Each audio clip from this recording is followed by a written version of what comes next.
A história dos juízes é uma jornada épica, marcada por altos e baixos, pela coragem de líderes improváveis e pela repetição de um ciclo que desafiou toda uma nação. Como um grande livro de heróis esquecidos, Juízes nos leva a um tempo em que Israel vivia entre a obediência e o esquecimento, enfrentando inimigos externos e internos. Prepare-se para conhecer os libertadores levantados por Deus e os desafios que cada um deles enfrentou para restaurar um povo que teimava em se afastar de seu Criador. Após a morte de Josué, Israel entrou em uma nova era. Sem um rei, a nação deveria seguir as orientações que Deus havia dado. Mas o povo se afastou rapidamente, adorando os deuses dos povos vizinhos. Esse afastamento trouxe consigo a opressão de inimigos que os cercavam. Quando o sofrimento se tornava insuportável, os israelitas clamavam por socorro, e Deus, em sua misericórdia, levantava um líder, um juiz, para libertá-los. O primeiro desses líderes foi Otniel, um guerreiro corajoso da tribo de Judá. Quando Israel foi oprimido pelo rei da Mesopotâmia, Deus o capacitou para liderar um exército e trazer a libertação.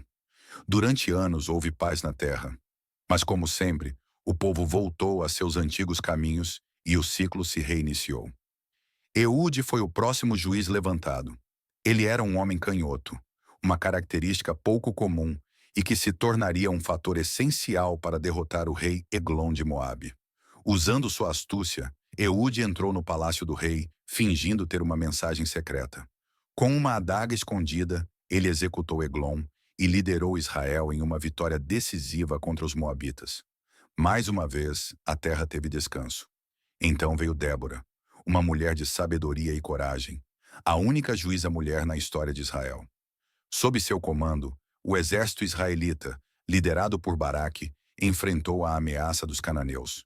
Quando o temido comandante Sísera fugiu da batalha, encontrou abrigo na tenda de Jael, uma mulher que usou sua esperteza para acabar com ele, garantindo a vitória de Israel.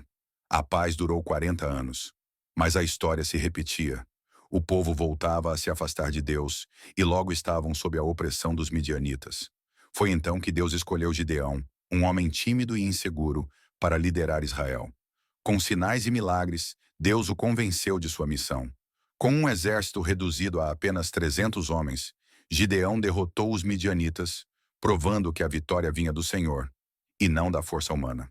Porém, apesar das libertações, o povo nunca aprendia e sempre voltava à idolatria. Sansão foi um dos últimos juízes, um homem de força sobrenatural, escolhida desde o nascimento. Sua história foi marcada por vitórias contra os filisteus, mas também por suas fraquezas, especialmente em relação a Dalila, que traiu sua confiança. No fim de sua vida, mesmo cego e humilhado, ele clamou a Deus e derrubou o templo dos filisteus, trazendo destruição para seus inimigos, mesmo à custa de sua própria vida. Os juízes foram guerreiros, estrategistas e líderes levantados por Deus para tentar restaurar Israel. Mas com a ausência de obediência contínua, o povo nunca experimentava uma paz duradoura. Cada vitória era seguida por um novo período de afastamento. O livro de Juízes encerra com uma frase que resume bem aquela época. Naqueles dias não havia rei em Israel. Cada um fazia o que parecia certo aos seus próprios olhos. Essa é a grande lição de Juízes. Sem liderança justa e sem fidelidade a Deus, uma nação se torna presa do seu próprio orgulho e erro.